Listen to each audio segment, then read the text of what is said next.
enorme de todo lo que me pasaron de tus estudios. Lo primero que hice es Tea Master, que es máster en té.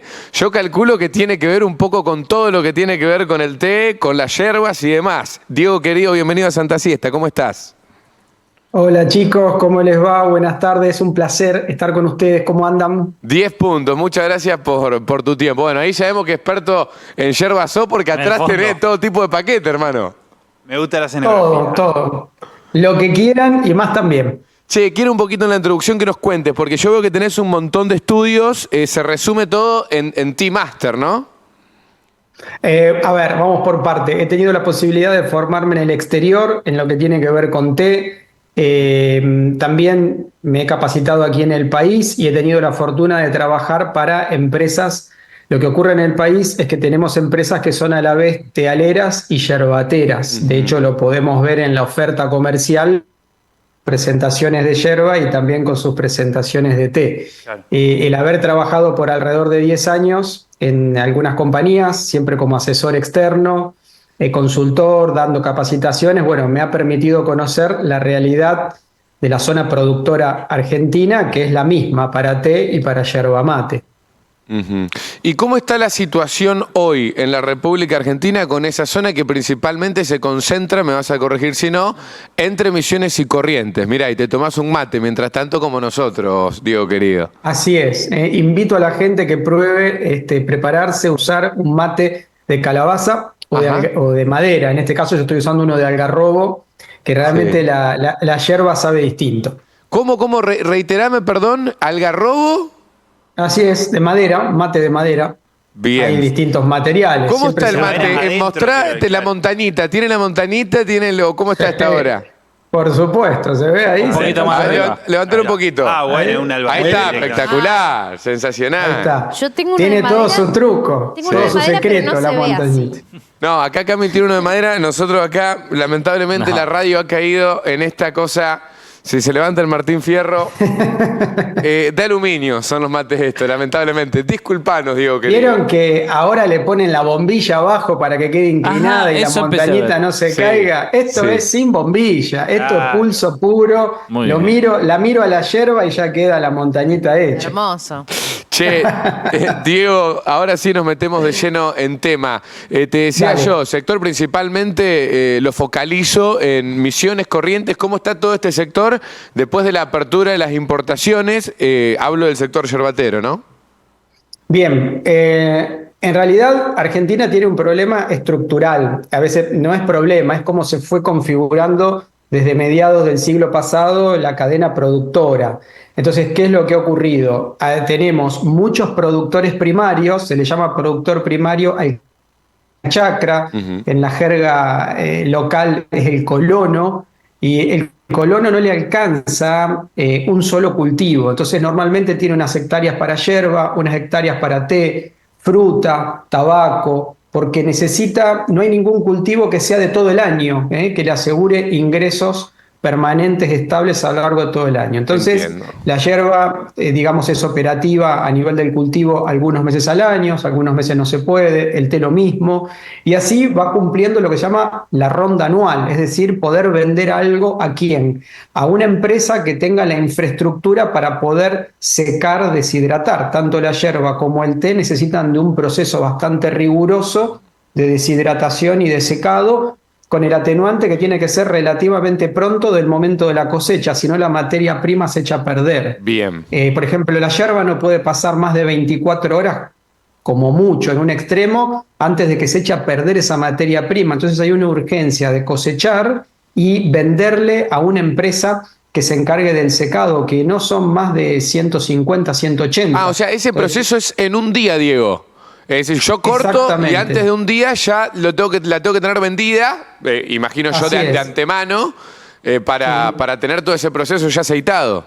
no solo la tenés que tener vendida, sino que tenés que tener un flete que lo traslade Claro. a ese secadero, porque a lo mejor son 50, 60 kilómetros, caminos de tierra, más también. El flete no siempre puede llegar en horario, hay demoras, hay tránsito, bueno, toda una serie de cuestiones. Claro. Que a veces cuando uno toma un paquete de yerba en el súper no se imagina todo lo que pasa. No. Por eso este tipo de charlas a veces sirven para que cualquier matero que nos esté escuchando, digamos, pueda mirar ese paquete con mucho respeto, porque además de todo lo que es la parte productiva, está lo que ustedes mencionaron, ¿no? Las situaciones, vamos a decir, comerciales, esta cuestión de que hay alguien, como pasa con el vino, tiene que cosechar, tiene todo el mantenimiento de sus yerbales, lo tiene que...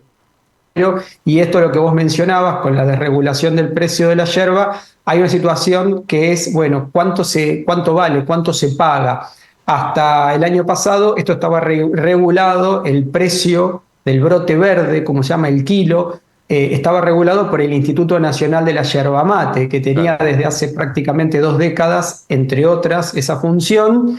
Entonces, usualmente el kilo del brote verde se pagaba alrededor del 10% del precio de lo que vale el kilo, en este caso, Sí, Diego, al perdón público. que frene por ahí en cosas básicas. Quiero ir a esto, lo explicaste, pero quiero que la gente lo entienda bien. ¿Qué es el brote verde? Perfecto. La yerba mate es un árbol devenido en arbusto, porque es un Sí, árbol selvático que tiene como 15 metros en estado natural. En la medida en que hay que generar un cultivo comercial que se llama yerbal, hay que poner más o menos 4.000 de estos árboles en una hectárea. ok. No hay posibilidad de tener lo puedan cosechar a mano, entonces hay que devenirlo en arbusto, que quede a no más de 2 metros de altura. Entonces la yerba en realidad se cosechan ramas enteras, se cosechan con tijeras, con serruchos a mano, es la tarea. Esa labor lo hacen personas que se llaman tareferos, que son trabajadores rurales que se encargan, es un término portugués que se tomó del portugués y que quiere decir cosecha. Y el brote verde es lo que se cosecha, es decir, la rama recién cosechada, Ok, con todas bien, sus hojas. bien, Bien. listo.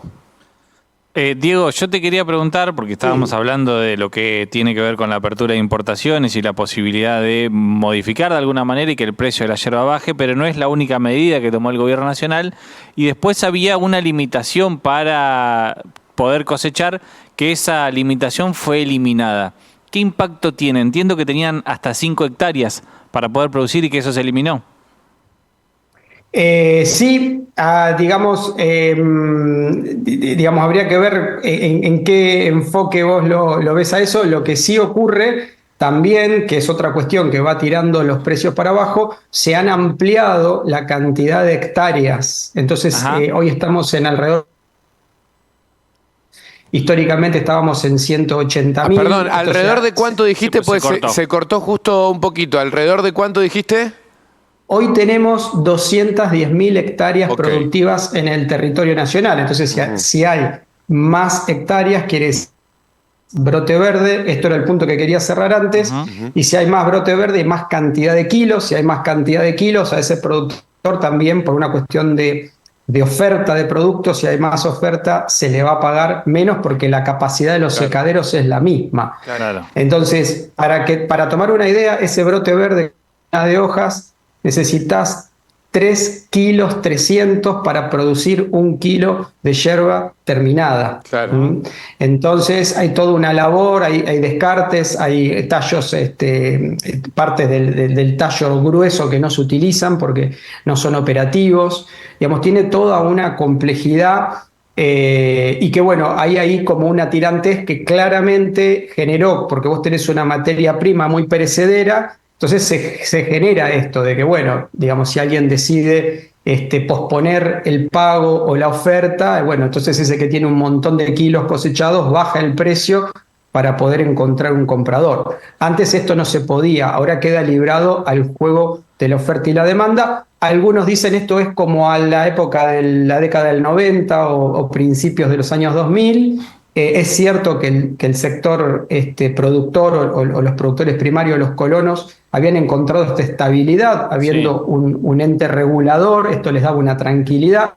no solamente cuánto se paga, sino una hectárea vos la tenés que mantener, la tenés que desmalezar, tenés que, digamos, mantener todos esos individuos que son esos arbustos, los tenés que mantener en condiciones, se Sí. enferman, hay plagas, en fin, hay un montón hay podas que hay que hacer, hay mucha labor manual Claro. para mantener una hectárea. Y en este sentido, Diego, ¿cómo está distribuido el mercado de productores? ¿Hay empresas grandes que pueden tener mayor producción y hay menores productores más pequeños que podrían verse afectados por esta medida?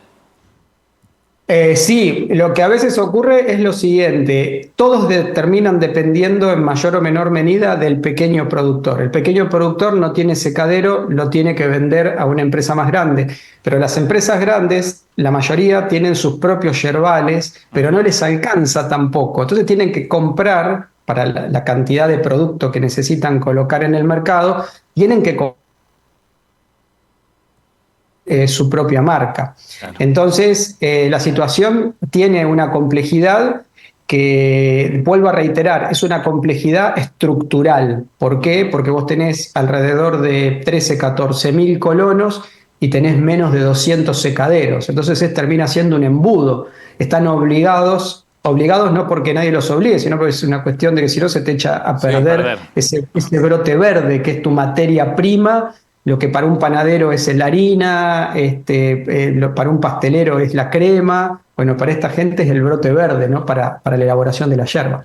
Diego, y respecto a lo que tiene que ver con la cuestión de la exportación y demás, por un lado consultarte si el hecho de las importaciones incide en el mercado argentino. Y por otra parte, con este tipo de cambio tal cual está hoy, si trajo alguna consecuencia al mercado, digo, porque Argentina no solamente consume internamente lo que produce, sino que también exporta hacia otros países.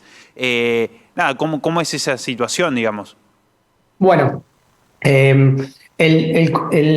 vamos por parte, siempre esta configuración. 75% de las exportaciones argentinas van a Siria. Ujú. Yo no sé si muchos materos saben que tres de cada 4 kilos se venden en Siria.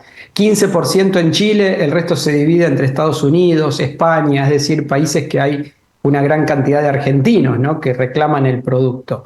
Por otro lado, ahora hay un hito muy importante que aprovecho y lo comento porque India, el segundo país más poblado del mundo, acaba de sacar una bebida de estas que se llaman isotónicas, para el deporte, para tener más energía, a base de yerba mate, hecha a partir de extractos. Y si un país como India, el segundo país más poblado del mundo, se llama Mateia, búsquenla después o los invitamos ahí a los televidentes si la quieren googlear, ya es noticia a nivel mundial. Si India empieza a comprar, por un lado, esto genera una oportunidad muy grande para quienes puedan proveer este tipo de productos, que son extractos, que son, digamos, básicamente una forma de la yerba mate para poder producir un insumo como ingrediente de una bebida, en este caso una bebida energizante de tipo isotónica. Entonces, es como que las exportaciones van creciendo. Yo pienso que claramente, digamos, gente referente, como por ejemplo los futbolistas, tienen mucho que ver en esto, ¿no? Que a través del mundial, este tipo de competencias, donde cada vez hay más cámaras sobre ellos y en momentos de distensión, en momentos de viaje, claramente los enfocan y van con su mate. Y es sorprendente que, digamos, un país que ha posado los ojos en la yerba mate es Bangladesh. Y es más popular, Messi es más popular que el presidente. Y esto seguramente, y Bangladesh está al lado de la India, o sea que no es descabellado todo esto que el fútbol de algún modo tenga que ver, ¿no?, en esta difusión en un mercado que no es habitual. Digo, si hoy India decidiera comprar un volumen como el que se espera que pueda tener, no alcanzaría para abastecer un país como ese, porque hay clientes que son muy fuertes, el sur de Chile fundamentalmente y Siria. Por otro lado, en lo que tiene que ver con el mercado, es decir, las importaciones en Argentina, esto ya es una opinión mía. La yerba está presente, es el alimento más consumido en el país. 93% de los hogares consumen yerba. Se consume más yerba que carne, más yerba que pan, más yerba que lácteos, que son alimentos que están entre el 80 y el 90% en la penetración de los hogares. En Argentina claramente tenemos un producto que es muy económico, al cual, digamos, el tipo de cliente que lo compra es muy sensible al aumento de precios y ese cliente no se va a ver interesado por yerbas que vienen de otro país. Cuando digo otro país, fundamentalmente originales o, digamos, elaboradas en el Paraguay o elaboradas en el Brasil.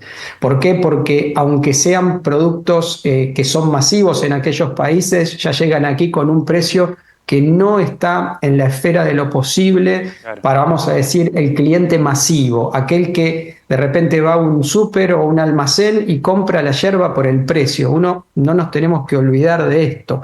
Si aumentó, por decirte un número, 50, ese cliente lo siente y empieza a mirar otra marca. Entonces, y ese cliente es muy importante en términos de volumen. El cliente que empieza a pensar en una yerba más fuerte o en una yerba que tenga otros atributos, menos palo, más verde, etcétera, etcétera, de una molienda más fina, es un cliente, vamos a decir, de otras posibilidades de recursos y que sabe que ese producto lo va a tener. Claro. Obviamente las empresas que ya tienen sus oficinas y que tienen sus distribuidoras en el país están localizadas obviamente en centros, vamos a decir, geográficos que están obviamente cerca de grandes urbes, donde claramente hay más posibilidad de que tengan clientes que puedan comprar ese tipo de productos. No me parece a mí que estas yerbas importadas, que las vemos en súper, las vemos en tiendas, pero tienen precios que están por encima de lo que es el producto que más salida tiene en el mercado interno. Te hago una consulta bien cortita y sintética, digo, en caso de que por ahí las exportaciones de yerba mate hacia el exterior aumenten o puedan aumentar, digo, ¿en qué hay territorio fértil apto para esto, digamos, en nuestro país? No. ¿Está la capacidad o lamentablemente ya lo que se produce está en su tope, digamos? A ver, la yerba mate, vos tenés que pensar esto, lo hago muy simple. La yerba mate es original de la selva paranaense, que es un área de unas 540.000 hectáreas que está distribuida entre Brasil, Paraguay, Argentina y algo de Uruguay. Sin embargo, de los tres grandes países productores, Argentina tiene solo el 10% en cuanto a hectáreas de ese paranaense. Argentina es el único de los tres países productores que no le alcanzó ese 10% de, vamos a decir, área naturalmente selvática, donde la yerba mate crece espontáneamente, donde es nativa la yerba mate, y fue generando a lo largo de las décadas una implantación de la yerba mate en área no selvática. Para que ustedes se den una idea, y lo describo así a grandes rasgos, el área selvática es de la selva paranaense, valga la redundancia, es hasta la mitad de la provincia de Misiones. Quiere decir que de Misiones al norte es la zona donde la yerba mate es nativa, nació ahí la encontramos en términos de la distribución natural. Todo lo que es del centro hacia el sur de Misiones y el norte de Corrientes fue implantado por las personas, por los seres humanos, por, digamos, la gente entendida, los idóneos, los organismos oficiales, etcétera, etcétera. Y de repente no hay, si vos te fijás a partir de lo que es los departamentos de Ituzaingó y Santo Tomé en el noreste de Corrientes, a partir de ahí ya no deja de haber condiciones en el suelo. Claro. La yerba mate, así también como el té, necesitan la famosa tierra colorada. Y la tierra colorada es de los últimos 120, 130 kilómetros antes de llegar al límite con Misiones. No todo Corrientes tiene tierra colorada.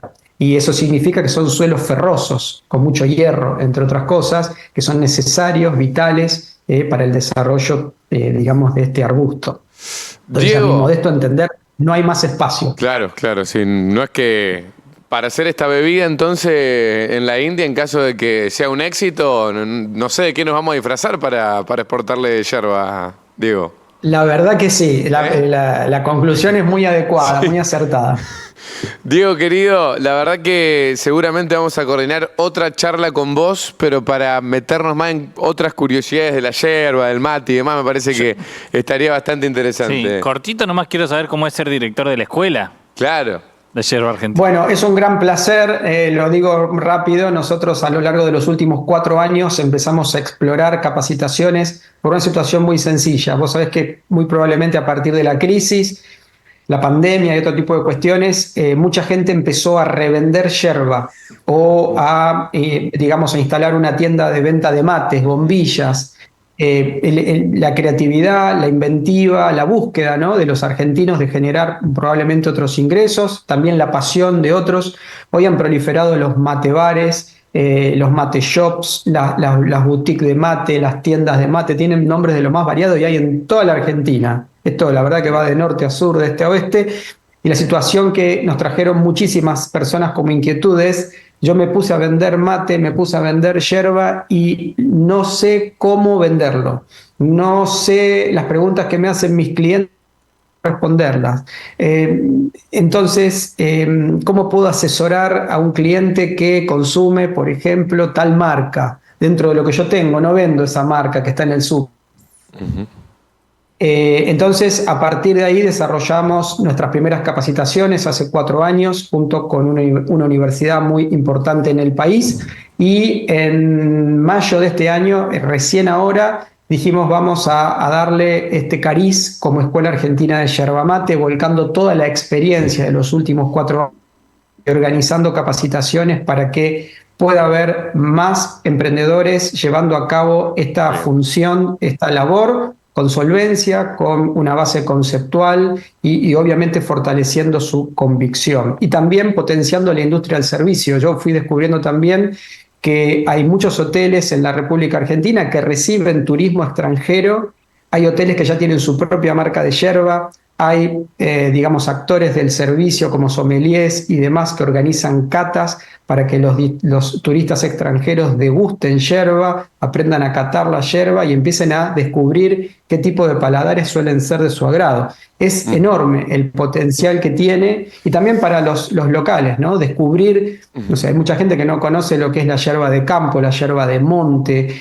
yerbas con diferentes granulometrías, cómo afecta el estacionamiento, qué es el estacionamiento acelerado o de cámara, los tipos de sapecados que existen, bien, un montón de cuestiones que cuando alguien dice ¿qué puedo aprender de mate? Hay un montón a nivel técnico y que si empiezo a juntar 4 o 5 cositas, empiezo a definir cada vez mejor qué tipo de yerba es realmente de mi agrado. Diego, querido, muchísimas gracias por tu tiempo. Te mandamos un fuerte abrazo. Un gustazo enorme y como digo siempre, un gran abrazo matero para todos. Vamos si querés. Diego Morlachetti, sommelier de yerba mate y Tea Master, ha pasado, director además de la Escuela Argentina de Yerba Mate, ha pasado por nuestra Santa Siesta. 38 minutos pasaron de las 4 de la tarde, ya venimos. En todo lugar, en todo